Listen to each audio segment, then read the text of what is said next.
L'informazione di Telefriuli: è iniziata questa mattina alle 9:30 la campagna vaccinale anche per i ragazzi della fascia d'età dai 12 ai 15 anni. Qualche attesa per le code all'Ente Fiera di Udine, ma nessuna paura e timore. Anzi, c'è chi dice tra i genitori che hanno accompagnato i ragazzi sono proprio loro i primi a esserne convinti. Sentiamo tutte le interviste.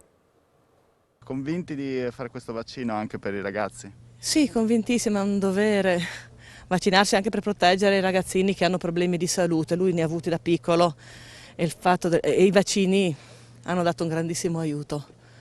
Avete dovuto attendere tanto? Ma per adesso penso circa 20-30 minuti. Problemi con le documentazioni? No, tutto ok. È bello in questo momento vaccinare anche i propri figli? Sicuramente. Anche perché hanno affrontato un periodo un po' strano, no? Sì, veramente. È stata dura, comunque speriamo di venirne fuori. Oggi è un giorno importante anche per suo figlio. Eh sì, finalmente riesce a farsi il vaccino e quindi siamo tutti quanti più sereni, più tranquilli. C'è un po' di movimento, un bel po' di movimento, bello vedere questo consenso di tanta gente. Allora, avete dovuto attendere tanto? Ma non tantissimo, sinceramente, pensavo peggio, alla fine cosa sono state un quarto d'ora, sì, non granché. Quando avete saputo della possibilità di vaccinare vostra figlia non c'è stato nessun tentennamento? No, assolutamente, preso subito appena c'è stata la possibilità, bisogna cercare di proteggersi e di proteggere gli altri. Vi siete informati bene? Sì, Dio, senz'altro, sì, se no non saremmo qua. È importante? Molto per lei, sì, si fa tutto per i figli. Io ho già fatto la seconda dose del Pfizer, tutto bene, lui è in attesa di fare la seconda e la bambina la prima dose. Nessun problema, no? Lei? No, nessun problema. Convintissimi di andare, di fare? Certo. La variante Delta del Covid si gestisce con il vaccino, non ha dubbi il Presidente Massimiliano Federica sull'importanza della campagna vaccinale e sul personale sanitario va invece all'attacco duro delle opposizioni. Sentiamolo. Il vaccino come arma più importante anche per una possibile crescita della variante Delta del Covid. Il presidente della regione Massimiliano Federica sottolinea come la profilassi è la via maestra per uscire da quest'incubo. Nessun dubbio neanche sulla possibilità di togliere la mascherina all'aperto già da lunedì. No, io non credo che sia prematuro togliere la mascherina all'aperto. Penso che dobbiamo avere attenzione sulla variante Delta. Devo dire che abbiamo dei dati confortanti, ovvero seppur con popolazione vaccinata la variante Delta è diffusa, è altrettanto vero che gli ospedali e le terapie intensive non sono riempiti. Quindi questo vuol dire che i vaccini stanno funzionando sulla malattia grave molto bene e su questo noi dobbiamo continuare, per questo dobbiamo continuare a vaccinare e crederci. Io ho avuto un confronto con i nostri sanitari rispetto al confronto che loro stessi hanno avuto con i colleghi inglesi, mi dicono che ospedali e terapie intensive sono saliti di pochissimo e quindi questo ci fa ben sperare. Sullo scontante tema dei sanitari che non vogliono fare il vaccino, il presidente dribbla le polemiche e attacca l'opposizione. Noi stiamo continuando a fare un'operazione, ovviamente seguendo la normativa nazionale, ma anche quella di coinvolgere più sanitari possibili, di quelli che non sono vaccinati, affinché accedano alla campagna vaccinale. Questo è importante perché il nostro scopo è vaccinare i sanitari e ovviamente tutti i cittadini, non sanzionare i sanitari, questo continuo a dirlo. Quindi rispetto a reazioni scomposte che ho letto per cercare indirettamente di attaccare la Giunta, a me sembra proprio inopportuno. In questo momento dobbiamo essere insieme a fare questa battaglia e che ci sia anche l'attacco alla Giunta se uno si è vaccinato e l'altro no, mi sembra una cosa veramente fuori luogo e si capisce che delle volte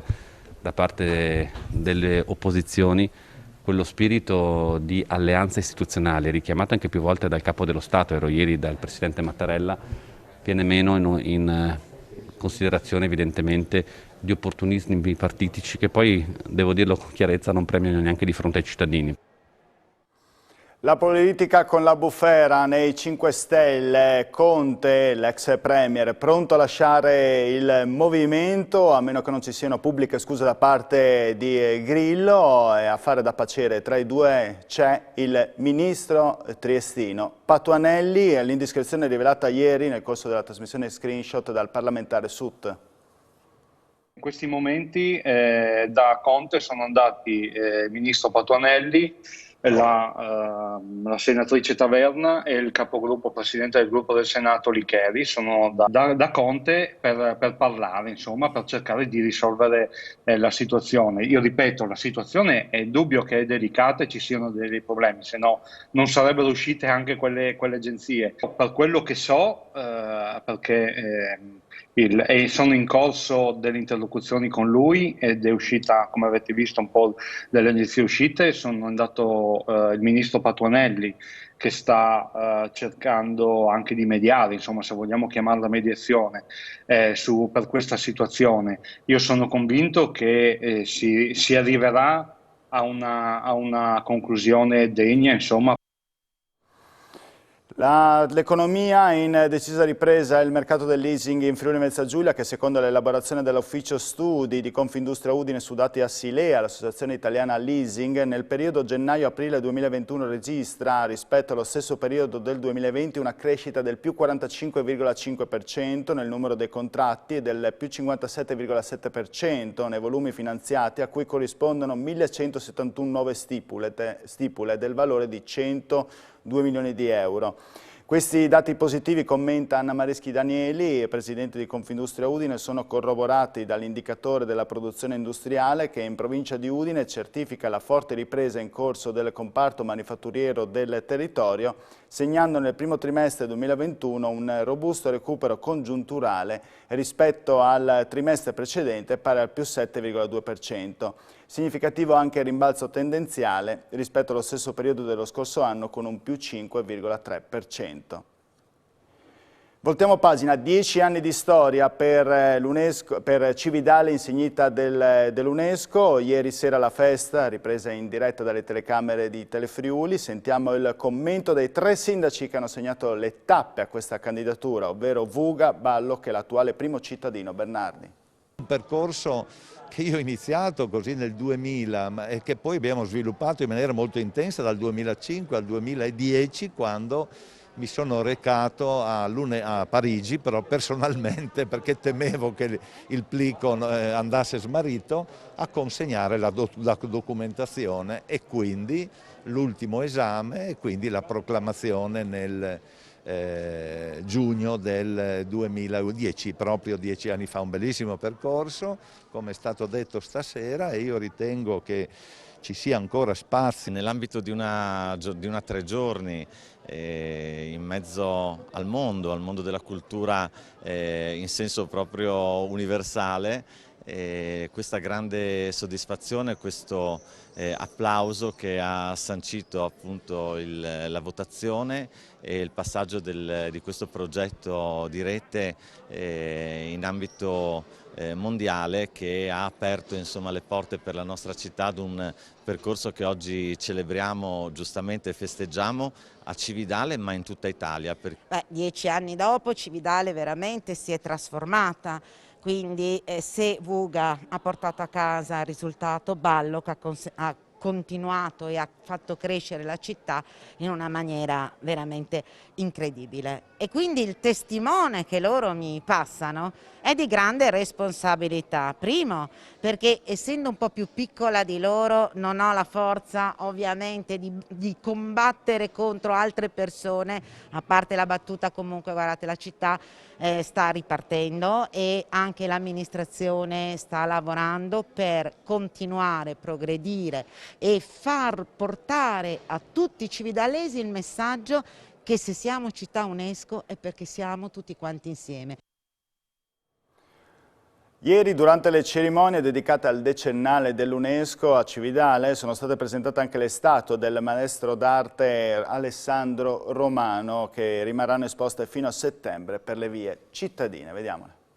Sono state presentate le statue che fino al 5 settembre accompagneranno cittadini e turisti tra le vie di Cividale del Friuli.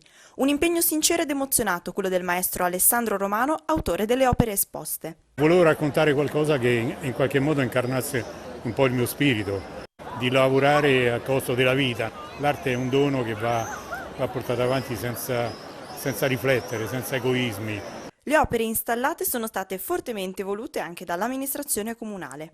Incantamenti nasce da un sogno, quello di trasformare Cividale del Friuli, una cittadina UNESCO, in una galleria d'arte a cielo aperto. E così l'incontro a Roma 2 anni or sono nell'atelier del maestro Romano delle sue opere. Il compito principale che come amministratore mi pongo è quello soprattutto di custodire, valorizzare e promuovere quello che è il sito UNESCO e tutto il nostro patrimonio. Ad accompagnare le parole del maestro d'arte, la musica e le ballerine della scuola di danza Erika Bront. La Angela Zappulla che mi ha chiamato e sapendo di dover allestire questa mostra mi ha mostrato le foto e io appena ho visto le foto di queste opere ho capito che erano opere già danzanti di loro, cioè, mi hanno subito ispirato e da lì abbiamo subito cominciato con i ragazzi a scambiarci idee. Un piccolo grande gioiello che si aggiunge alle tante meraviglie di Cividale. Cerimonia d'apertura per il Far East Film Festival che fino a venerdì 2 luglio sarà presente sia a Udine ma anche online. Il Far East presenterà una selezione di 63 film da 11 paesi diversi. Far East Film, nota rassegna promossa nel 1999 dal Centro Espressioni Cinematografiche di Udine, è tornata alla ribalta del capoluogo friulano con una edizione inedita. È la 23esima tenuta a battesimo nell'arena all'aperto del cinema visionario da Sabrina Baraccetti, presidente di Far East Film Festival, con il sindaco di Udine Pietro Fontanini. Un simbolico taglio di nastro che sigla l'inizio viaggio di 8 giorni nella cinematografia d'Oriente con il film Cliff Walkers, camminatori sulla scogliera del regista Chang Yimou, con agenti segreti, complotti e sfumature melò per una missione all'ultimo respiro nella Cina degli anni 30. Gli spettatori, con platea di 400 posti e schermo gigante, hanno prima avuto modo di assistere ad esibizioni di brillanti gruppi di giovani acrobati, ad auspicare il richiamo ad una kermesse che con simbolo Moving Forward, andando avanti, ha in calendario sino al 2 luglio la proiezione di 64 film con 8 anteprime mondiali, 10 internazionali, 22 europee e 20 italiane, abbinate ad una cinquantina di appuntamenti che trasformeranno il centro di Udine in una coloratissima zona asiatica. Il festival quest'anno si reinventa completamente dopo 26 mesi di assenza rispetto appunto a quella che è la comunità, gli spettatori che lo seguono ormai da 23 anni, si reinventa in città, cioè occupando due sale del cinema centrale, 3 sale del cinema visionario e novità assoluta, creando appunto questo spazio verde davanti al visionario che è diventato un'arena cinematografica con 400 posti a sedere e un grandissimo schermo di oltre 12 metri. Non ci sono altre notizie, io vi ringrazio per la vostra cortese e fedele attenzione, vi auguro buon pranzo, ci vediamo questa sera alle ore 19, arrivederci.